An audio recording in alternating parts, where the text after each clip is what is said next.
ನಮಸ್ಕಾರ. ನಾನು ನಿಮ್ಮ ಭಾಗ್ಯನಾರಾಯಣ ಬೊಗ್ಗವರಪು. ನೀವು ನೋಡ್ತಾ ಇದ್ದೀರಿ ಸುದ್ದಿ ಸರ್ಕಲ್. ಬಿಹಾರದ ವಿಧಾನಸಭಾ ಚುನಾವಣೆಗಳ ಫಲಿತಾಂಶಗಳು ಬರ್ತಾ ಇದ್ದಾವೆ. ಈಗ ಇನ್ನೊಂದು ಹಂತಕ್ಕೆ ಹೋಗಿದ್ದೀವಿ. ಯಾವ ಹಂತಕ್ಕೆ ಅಂದ್ರೆ, ಆಶ್ಚರ್ಯಕರವಾಗಿ ಜೆಡಿಯು ಇಲ್ಲದೇನೆ ನಿತೀಶ್ ಕುಮಾರನ್ನ ಕಂಪ್ಲೀಟ್ ಆಗಿ ಪಕ್ಕಕ್ಕೆ ಸರಿಸಿ ಬಿಜೆಪಿನೇ ಚಿರಾಗ್ ಪಾಸ್ವಾನ್ ಮತ್ತು ಮಾಂಝಿ ಮತ್ತು ಇನ್ನೊಂದಷ್ಟು ಸಣ್ಣ ಪುಟ್ಟ ಕ್ಷೇತ್ರೀಯ ಪಕ್ಷಗಳನ್ನ ಇಟ್ಕೊಂಡು ಸರ್ಕಾರ ರಚನೆ ಮಾಡುವ ಮಟ್ಟಕ್ಕೆ ಬಿಜೆಪಿಗೆ ಓಟುಗಳು ಮತಗಳು ಅಂದ್ರೆ ಸೀಟುಗಳು ಬಂದಿದ್ದಾವೆ. ಸೊ ಏನ್ ನಡೀತಾ ಇದೆ ಅಲ್ಲಿ, ಒಟ್ಟಾರೆಯಾಗಿ ಏನು ಸದ್ಯಕ್ಕೆ 3 ಗಂಟೆ, ಈಗ ಸರಿಯಾಗಿ 3 ಗಂಟೆಗೆ ಯಾವ ಅಪ್ಡೇಟ್ ಇದೆ ಅದನ್ನ ನಿಮಗೆ ಕೊಡುವಂತಹ ಪ್ರಯತ್ನವನ್ನ ಮಾಡ್ತೀನಿ. ಅಲ್ಲಿ ಈಗ 3 ಗಂಟೆಗೆ NDA 204 ಸ್ಥಾನಗಳಲ್ಲಿ ಮುಂದೆ ಇದೆ. ಮುಂದೆ ಹೋಗ್ತಾನೆ ಇದೆ. ಇನ್ನು ಮಹಾಗಠಬಂಧನ್ 30ಕ್ಕೆ ಕುಸಿದು ಬಿಟ್ಟಿದೆ ಮಹಾಗಠಬಂಧನ್. ಇನ್ನು ಉಳಿದಂತೆ ಅದರ್ಸ್ 7 ಜಾಗಗಳಲ್ಲಿ ಮುನ್ನಡೆಯನ್ನ ಕಾಯ್ದುಕೊಳ್ತಿದ್ದಾರೆ. ಸೊ ಹಾಗಾದ್ರೆ ಜೆಡಿಯು ಇಲ್ಲದೆ ಬಿಜೆಪಿ ಸರ್ಕಾರ ರಚನೆ ಮಾಡುವಂತಹ ಸಾಧ್ಯತೆಗಳ ಬಗ್ಗೆ ನಾನು ಯಾಕೆ ಮಾತಾಡದೆ? ಇದ್ದಕ್ಕಿದ್ದ ಹಾಗೆ ನಿಮ್ಗೆ ಗೊತ್ತಿರೋ ಹಾಗೆ ಅಮಿತ್ ಶಾಗೆ ಮತ್ತೆ ನಿತೀಶ್ ಕುಮಾರನ್ನ ಮುಖ್ಯಮಂತ್ರಿ ಮಾಡೋದು ಇಷ್ಟ ಇಲ್ಲ. ಹಾಗಾಗಿ ಅವರ ಮುಖ್ಯಮಂತ್ರಿ ಫೇಸ್ ಅನ್ನ ಅನೌನ್ಸ್ ಮಾಡಿರ್ಲಿಲ್ಲ. ಆ ಕಾರಣಕ್ಕೆ ನಿತೀಶ್ ಕುಮಾರ್ ಮುನಿಸ್ಕೊಂಡಿದ್ರು ಸಹ. ಹಾಗಾದ್ರೆ ಏನು ಬಿಜೆಪಿಗೆ ಯಾವ ನಂಬರ್ಸ್ ಬರ್ತಾ ಇದೆ ಅದನ್ನ ವೆಬ್ಸೈಟ್ಗೆ ಹೋಗಿ ನೋಡಿದಾಗ, ಎಲೆಕ್ಷನ್ ಕಮಿಷನ್ ವೆಬ್ಸೈಟ್ಗೆ ಹೋಗಿ ನೋಡಿದಾಗ ಅಲ್ಲಿ ಬರ್ತಿರುವಂತಹ ಅಧಿಕೃತ ಸಂಖ್ಯೆಗಳ ಪ್ರಕಾರ ಬಿಜೆಪಿ 95 ಸ್ಥಾನಗಳಲ್ಲಿ ಮುಂದಿದೆ. 95 ಸ್ಥಾನ. ಜೆಡಿಯು 82 ಸ್ಥಾನಗಳಲ್ಲಿ ಮುಂದೆ ಇದೆ.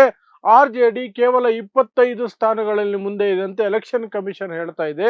ಮತ್ತೆ LJP, ಚಿರಾಗ್ ಪಾಸ್ವಾನ್ ಅವರ LJP 20 ಸ್ಥಾನಗಳಲ್ಲಿ ಮುಂದೆ ಇದೆ. ಇದನ್ನ ಸ್ವಲ್ಪ ಗಮನ ಇಟ್ಕೊಂಡು ನೋಡಿ. ಬಿಜೆಪಿ 95, LJP 20, 115 ಆಯ್ತು. ಆ ನಂತರ MIM 6 ಸ್ಥಾನಗಳಲ್ಲಿ ಮುಂದೆ ಇದೆ. ಕಾಂಗ್ರೆಸ್ಗಿಂತ ಹೆಚ್ಚು ಸ್ಥಾನ ಪಡೀತಾ ಇದೆ. ಕಾಂಗ್ರೆಸ್ ಇಲ್ಲಿ ಕಂಪ್ಲೀಟ್ ಆಗಿ ಕೆಳಗೆ ಹೋಗಿ ಕೊನೆಗೆ 3 ಸ್ಥಾನಗಳಿಗೆ ಬರುವಂತಹ ಸಾಧ್ಯತೆ ಇದೆ. 3 ಸ್ಥಾನದಲ್ಲಿ ಅದು ಮುನ್ನಡೆಯನ್ನ ಸಾಧಿಸ್ಕೊಳ್ತಿದೆ.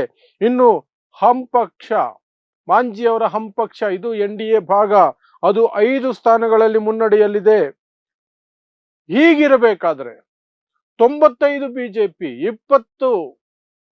20 ಸ್ಥಾನಗಳಲ್ಲಿ ಚಿರಾಗ್ ಪಾಸ್ವಾನ್, 5 ಹಮ್, ಎಷ್ಟಾಯ್ತು?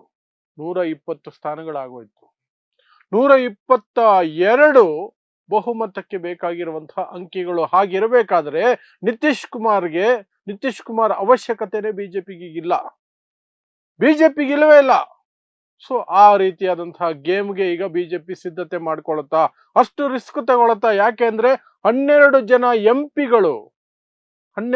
ಎಂಪಿಗಳು ಕೇಂದ್ರ ಸರ್ಕಾರಕ್ಕೆ ಜೆಡಿಯು ಇಂದ ಸಪೋರ್ಟ್ ಕೊಡ್ತಿದ್ದಾರೆ. ಜೆಡಿಯು ಎಂಪಿಗಳನ್ನ ಮುರಿಯೋದು ಸಾಧ್ಯ ಆದರೆ ಬಿಹಾರದಲ್ಲಿ ನಿತೀಶ್ ಕುಮಾರನ್ನ ಪಕ್ಕಕ್ಕೆ ಸರಿಸಿ ಬಿಜೆಪಿ ತನ್ನ ಮುಖ್ಯಮಂತ್ರಿಯನ್ನ ತಗೊಂಡು ಬರುತ್ತೆ. ನಿತೀಶ್ ಕುಮಾರ್ ಸಪೋರ್ಟೇ ಬೇಕಾಗಿರಲ್ಲ. ಅಂತಹ ಒಂದು ಸನ್ನಿವೇಶಕ್ಕೆ ನಾವು ಸಾಕ್ಷಿಯಾಗುವಂತಹ ಸಾಧ್ಯತೆಗಳು ಎದ್ದು ಕಾಣ್ತಿದೆ. ಬಟ್ ಒಂದೇ ರಿಸ್ಕ್ ಇರುವಂತಹದ್ದು, ಕೇಂದ್ರ ಸರ್ಕಾರದಲ್ಲಿ 12 ಜನ ಏನು ಜೆಡಿಯು ಎಂಪಿಗಳಿದ್ದಾರೆ ಅವರಲ್ಲಿ ಎಷ್ಟು ಜನ ಬಿಜೆಪಿಗೆ ಬಂದು ಬಿಡ್ತಾರೆ ಅನ್ನುವಂಥದ್ದು. ಲಲ್ಲನ್ ಸಿಂಗ್ ಆಗ್ಬೋದು, ಸಂಜಯ್ ಝಾ ಆಗ್ಬಹುದು, ಆಲ್ರೆಡಿ ಬಿಜೆಪಿಯಲ್ಲೇ ಇದ್ದಾರೆ. ಜೆಡಿಯು ಅಲ್ಲಿ ಇದ್ರು ಸಹ ಅವರು ಕೆಲಸ ಮಾಡ್ತಿರೋದು, ನಡವಳಿಕೆಗಳು ಎಲ್ಲವೂ ಸಹ ಬಿಜೆಪಿ ಪರನೇ ಇರೋದ್ರಿಂದ ಅದು ಅವರಿಬ್ಬರು ಫಿಕ್ಸ್. ಇನ್ನೂ ಒಂದಷ್ಟು ಜನ ಬರ್ತಾರ. 12ರಲ್ಲಿ 2/3 ಬರ್ಬೇಕಾಗತ್ತೆ. ಅವ್ರನ್ನ ಡಿಸ್ಕ್ವಾಲಿಫೈ ಮಾಡಬಾರ್ದು ಅಂದ್ರೆ 9 ಜನ ಬರ್ಬೇಕಾಗತ್ತೆ. ಬರ್ತಾರ ಗೊತ್ತಿಲ್ಲ. We have to wait and see. But ಬಿಜೆಪಿಗೆ ಅಂತ ಒಂದು ಸಾಧ್ಯತೆ ಇದೆ. ನಿತೀಶ್ ಕುಮಾರ್ ಇಲ್ಲದೇನೆ, ಜೆಡಿಯು ಇಲ್ಲದೇನೆ ಬಿಜೆಪಿ ಸರ್ಕಾರ ರಚನೆಯ ಸಾಧ್ಯತೆಗಳು ಎದ್ದು ಕಾಣ್ತಾ ಇದ್ದಾವೆ. ಇದಿಷ್ಟು 3 ಗಂಟೆಗೆ ಬರ್ತಿರುವಂತಹ ಅಪ್ಡೇಟ್. ಸೊ ಫೈನಲ್ ಅಪ್ಡೇಟ್ 3 ಗಂಟೆಗೆ ಇರುವಂತಹದ್ದು ಏನು ಅಂದ್ರೆ, NDA ಈಗ ಮಾತಾಡ್ತಿದ್ದಂತೆ ಇನ್ನೂ ಜಾಸ್ತಿ ಆಯ್ತು, 207ಕ್ಕೆ ಹೋಗಿದೆ. ಮಹಾಗಠಬಂಧನ್ 29, ಅದರ್ಸ್ 7. ಇದು 3 ಗಂಟೆ, ಮಧ್ಯಾಹ್ನ 3 ಗಂಟೆಗೆ ಬರ್ತಿರುವಂತಹ ಅಪ್ಡೇಟ್. ಮತ್ತೆ ಗಂಟೆ, 1.5 ಗಂಟೆ ನಂತರ ನಿಮ್ಮ ಮುಂದೆ ಬರ್ತೀನಿ. ಆಗ ಬಿಜೆಪಿ ಏನಾದರೂ ಇನ್ನೊಂದಷ್ಟು ಸೀಟುಗಳನ್ನು ಪಡ್ಕೊಂಡ್ಬಿಟ್ರೆ ನಿತೀಶ್ ಕುಮಾರ್ಗೆ ಆಪತ್ತು ಗ್ಯಾರಂಟಿ.